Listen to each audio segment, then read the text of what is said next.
السلام علیکم دوستوں، ویلکم ٹو اور یوٹیوب چینل ڈاکٹر نیوز۔ دوستوں، آج ہم آپ کو بتائیں گے ایم کیو ایم کا زوال 11 مارچ 2015 تاریخ میں لکھا جائے گا، جس دن کراچی میں ایم کیو ایم کے ناقابل تسخیریت ٹوٹ گئی۔ اس دن رینجرز کے اہلکاروں نے پارٹی کے ہیڈ کوارٹر 90 کے اطراف میں صبح سے پہلے چھاپا مارا، اہم رہنماؤں سمیت پارٹی کے معتد ارکان کو گرفتار کیا اور سرکاری دستاویزات سے بھرے دروازوں میں کنگھی کی۔ چھاپے نے ظاہر کیا کہ مجرمانہ گروہوں اور ٹی ٹی پی کو کمزور کرنے کے بعد آپریشن کا دائرہ وسیع کر کے ایم کیو ایم کو گھیرے میں لے لیا گیا تھا، ایک سیاسی ادارہ جس نے کئی دہائیوں سے شہر پر اپنا قبضہ جما رکھا تھا، جس نے وسیع پیمانے پر نسلی حمایت، سیاسی ذہانت اور مسلح افراد کے مضبوط امتزاج کا فائدہ اٹھایا۔ بہرے ایم کیو ایم کے خلاف کریک ڈاؤن کا شاید کچھ عرصے سے اندازہ تھا، تاہم جب آخرکار یہ واقعہ ہوا تو اس کی گونج نے پوری قوم کو ہلا کر رکھ دیا، یہاں تک کہ لندن میں ہزاروں میل دور ان لوگوں تک بھی پہنچ گیا۔ سیکورٹی حکام نے زور دیا۔ آپریشن کے دوران کیے گئے متعدد انٹرویوز میں حکام نے اس بات پر زور دیا کہ آپریشن کو کامیاب بنانے کے لیے ایم کیو ایم کا پیچھا کرنا ضروری ہے۔ میجر جنرل اکبر نے جون 2015 میں مجھے ایک انٹرویو میں بتایا کہ ایم کیو ایم یا اس کے عسکری ونگ کے خلاف کارروائی کرنا کراچی میں امن کی بحالی کے لیے ناگزیر ہے۔ ایم کیو ایم حالیہ برسوں میں شہر کے بیشتر انتشار میں ملوث رہی ہے اور اس کا کوئی پتہ نہیں چل سکا۔ اس سے امن ناپید رہے گا۔ ایم کیو ایم کی جاری جدوجہد کے درمیان 22 اگست 2016 ایک اور اہم موڑ کے طور پر ابھرا۔ پارٹی اچھی ایم کیو ایم اور بری ایم کیو ایم میں تقسیم ہو گئی۔ اس دن لندن سے پارٹی کے قائد الطاف حسین کی پرجوش فون پر خطاب نے کراچی پریس کلب کے باہر بھوک ہڑتال اراکین کو میڈیا آؤٹ لیٹس، رینجرز کے ہیڈ کوارٹر اور سندھ حکومت کے سیکریٹریٹ پر حملہ کرنے پر اکسایا۔ اس واقعہ نے نادستانہ طور پر حکام کو اپنے کریک ڈاؤن کو بڑھانے کی ایک وجہ فراہم کی۔ کچھ دیر بعد رینجرز نے فاروق ستار سمیت پارٹی کی قیادت کو حراست میں لے لیا اور ایم کیو ایم کے ہیڈ کوارٹر کو سیل کر دیا۔ اسلام آباد کے قائد اعظم یونیورسٹی کے ایک ماہر تعلیم فرحان حنیف صدیقی، جنہوں نے نسلی سیاست کا قریب سے مطالعہ کیا ہے، ای او ایس کو بتاتے ہیں حسین کی اگست 2016 کی تقریر نہ صرف سیکورٹی آپریشن کا رد عمل تھا بلکہ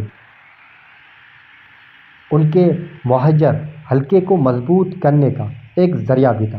پاکستان ریاست کے ہاتھوں کمیونٹی کے مظلومیت کی اپیل کر کے مجھے یقین نہیں ہے کہ اس وقت اسے زیادہ پذیرائی مل رہی تھی۔ اس کی بنیادی وجہ یہ تھی کہ بہت سے کراچی والے ایم کیو ایم کو تشدد کی سیاست سے ناراض اور مایوس تھے۔ سیاسی تجزیہ کار اس بات پر زور دیتے ہیں کہ کراچی آپریشن کو شہر کے اندر سیاسی حرکات کی تبدیلی کے تناظر میں سمجھنے کی ضرورت ہے۔ صدیقی کا کہنا ہے کہ مسلسل تشدد و عدم تحفظ سے نوجوان نسل کا بیدار ہونا اور اس میں ایم کیو ایم، پی پی اور اے این پی جیسی جماعتوں کی شمولیت ایک اہم عنصر ہے۔ صدیقی کہتے ہیں در حقیقت ستمبر 2013 تک جب سیکورٹی آپریشن شروع کیا گیا تھا، متوسط طبقے نے پہلے کے عام انتخابات میں پی ٹی آئی کی حمایت کے لیے کافی تعداد میں نکلا تھا۔ صدیقی کہتے ہیں پچھلے 3 دہائیوں میں کسی دوسری جماعت نے کبھی بھی ایم کیو ایم کے غلبے کو کوئی اہم انتخابی چیلنج پیش نہیں کیا۔ وہ نوٹ کرتے ہیں کہ ایم کیو ایم کی سیاست خود کو شکست دینے والے نعرے کے ساتھ قائم رہی، جو اب کراچی کی عوام میں گونج نہیں رہی تھی۔ صدیقی بتاتے ہیں دوسرے طرف پی ٹی آئی اور عمران خان نے تبدیلی کا وژن پیش کیا۔ شہری متوسط طبقے کی سیاست ترقی اور خدمات کی فراہمی پر مرکوز تھی۔ جو زیادہ دلکش ثابت ہوئی۔ غائر کا خیال ہے کہ کراچی آپریشن MQM کے لیے مخصوص نہیں تھا، کیونکہ شہر کی ہر سیاسی قوت کو بڑی حد تک غیر فوجی بنا دیا گیا تھا۔ تاہم یہ سیاسی جماعت ہے جس نے سب سے زیادہ نقصان اٹھایا، کیونکہ وہ اوپر سے گر گئی۔ 2018 تک اگرچہ نتائج کو متنازع سمجھا جاتا تھا، MQM کے زوال نے PTI کو عام انتخابات میں کراچی کی قومی اسمبلی کی 21 میں سے 14 نشستیں جیتنے کی اجازت دی، جو کہ 2013 میں اس کی واحد نشستوں کو جیت سے ایک اہم تبدیلی تھی۔ پھر بھی PP کے درمیان تناؤ برقرار رہا۔ سندھ اور اس کے دارالحکومت کراچی میں MQM اور PTI۔ اگست 2016 کو حسین کے الفاظ نے کراچی کی سیاست پر بھی اثر ڈالا اور MQM کے اندرونی کشمکش کو مزید بگاڑ دیا۔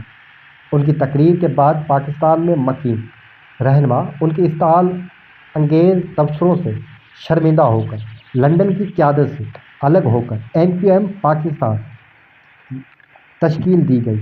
اس نے پارٹی کو ختم کرنے کے لیے ریاستی اداروں کی کوشش کو بااختیار بنایا۔ MQM بھی اب مہاجروں پر غلبہ رکھتی ہے، لیکن ایسے MQM کے اثر خود مختاری دوبارہ حاصل کرنے میں چیلنجز کا سامنا ہے۔ MQM پی کی ایک رہنما نے انکشاف کیا۔ MQM کے کارکنوں اور حمایتوں کا قائل کرنا مشکل تھا، کیونکہ پارٹی کی سیاست 22 اگست 2016 تک حسین کی شخصیت پر مرکوز تھی۔ ہمیں منزل نہیں، رہنما چاہیے جیسے نعروں کو ترک کرنا۔ ہمیں ایک رہنما کی ضرورت ہے، منزل نہیں، اور جو قائد کا گدر ہے وہ موت کا حقدار ہے، سادہ نہیں تھا۔ تاہم کراچی آپریشن کے دوران ریاستی جبر کی وجہ سے کم آمدنی والے محلوں سے مایوس مہاجر نوجوانوں کی ایک بڑی تعداد نے تحریک لبیک پاکستان TLP کا رخ کیا، جو کہ ایک سخت گیر اسلام پسند جماعت ہے جو توہین مذہب کے بہانے تشدد کو بھڑکاتی ہے۔ MQM پی رہنما کے مطابق یہ TLP تھی جس نے MQM پی کے کم آمدنی والے مہاجر ووٹوں کو تقسیم کیا اور PTI کو کراچی سے زیادہ تر سیٹیں جیتنے میں مدد کی۔ اگرچہ پیپلز پارٹی حال ہی میں پہلی بار شہر کے میئر کا عہدہ حاصل کرنے میں کامیاب ہوئی، تاہم ماہرین کا کہنا ہے کہ اب تک کوئی بھی سیاسی قوت MQM کے خلاف کو پر نہیں کر سکتی اور سیاسی منظر نامہ پہلے سے کہیں زیادہ بکھرا ہوا دکھائی دے رہا ہے۔